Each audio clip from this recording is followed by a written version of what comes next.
Sumit tutorial presents NCERT solution class 10th exercise number 2.2 question number 1 part 2। इन questions में आपको quadratic polynomial given है जिसके आपको जीरोज और कोफिशिएंट्स के बीच में रिलेशनशिप को वेरीफाई करना है।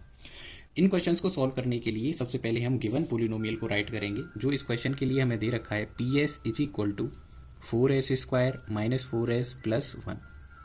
अब सबसे पहले इस पोलिनोमियल के लिए हम ए का वैल्यू 4, बी का वैल्यू -4 और सी का वैल्यू 1 कंसीडर करेंगे।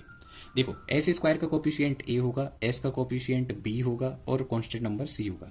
जब आप s का कोफिशिएंट लिखेंगे तो -4 पूरा लिखेंगे, ऐसा नहीं लिखेंगे कि सिर्फ 4 लिखें, ठीक है। इतना करने के बाद आप हमेशा की तरह एक सेंटेंस लिखते हैं जीरोज फाइंड करने के लिए कि फॉर जीरोज जो ps है गिवन पोलिनोमियल है वो 0 के इक्वल होगा। अब आप इस गिवन पोलिनोमियल के करेंगे फैक्टर्स। अब आप इस गिवन पोलिनोमियल के क्या करेंगे, फैक्टर।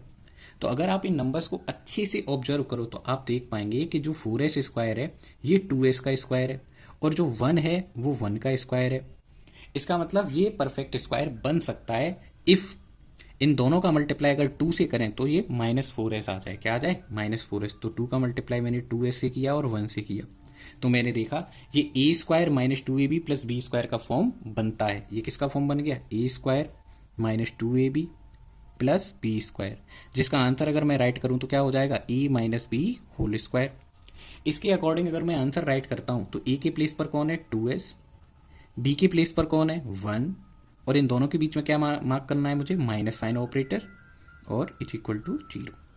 अब देखो ये परफेक्ट स्क्वायर नंबर है, ये 2s - 1 का क्या है, whole square. That means 2s - 1 2 time क्या हो रहा होगा, मल्टीप्लाई हो रहा होगा। बोलो हो रहा होगा या नहीं। कोई भी नंबर स्क्वायर कब बनता है, जब वो 2 बार मल्टीप्लाई हो जाता है। 2 टाइम क्या हो जाता है, मल्टीप्लाई। अब आप जीरोज को फाइंड करने के लिए 2s - 1 को 0 के इक्वल करोगे और ऐसे ही सेकंड वाला जो 2s - 1 है उसको भी 0 के इक्वल करोगे। यहां से जो 2s का आंसर आ जाएगा वो 1 आ जाएगा और s का आंसर आ जाएगा 1/2। सिंस दोनों ही फैक्टर सेम थे तो दोनों जगह से, दोनों प्लेसेस से जो s का आंसर आएगा वो सेम ही आएगा और कितना आएगा, 1/2। इतना आने के बाद आपके जो जीरोज आए अब आप उनको नेम दे दोगे। क्या दे दोगे, नेम। ऐसे तो है नहीं कि बगैर नेम के घूमते रहेंगे, है ना, अच्छा भी नहीं लगेगा। मार्केट में जाएंगे ऐसे बोलेंगे लोग, इससे अच्छा है नेम हो अल्फा बीटा। तो अब आप बोलेंगे लेट अल्फा की जो वैल्यू है वो कितनी है, 1/2 एंड जो बीटा की वैल्यू है वह भी कितनी है, 1/2। इसके बाद आप सम ऑफ जीरोज वर्ड लिखेंगे। क्या लिखेंगे, sum of zeros. Sum of zeros जो होगा माय डियर स्टूडेंट क्या हो जाएगा, अल्फा प्लस बीटा। सबसे पहले आप इन जीरोज को मैनुअली ऐड करेंगे वैल्यू रिप्लेस करके। कैसे, वैल्यू रिप्लेस करके 1/2 में आप 1/2 ऐड करेंगे और आप जानते हैं कि जब आप हाफ और हाफ को ऐड करेंगे तो कितना आ जाएगा, 1 आ जाएगा। अब आपको इसे इस तरीके से अरेंज करना है कि ये किसके इक्वल हो जाए, -b/a के इक्वल हो जाए। अब आप चेक कर लो, अब आप क्या कर लो, चेक। तो सबसे पहले माइनस के प्लेस पर माइनस और b की वैल्यू सेलेक्ट करो। किसकी वैल्यू सेलेक्ट करो, b की। तो देखो b की वैल्यू क्या थी, -4। तो अब आप इस b की वैल्यू को रिप्लेस करो यहाँ पे, तो ये हो जाएगा -4। अब आप a का वैल्यू भी रिप्लेस करो, a का वैल्यू है 4।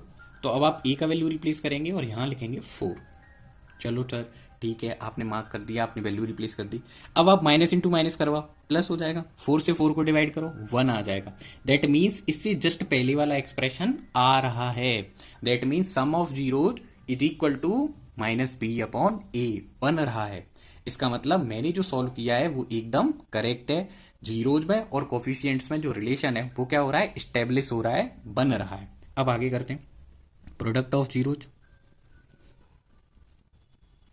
प्रोडक्ट ऑफ जीरोज के लिए मेरे प्यारे बच्चों अब आप क्या करोगे, अल्फा और बीटा का मल्टीप्लाई करोगे। दैट मीन्स आप 1/2 का मल्टीप्लाई करोगे 1/2 से।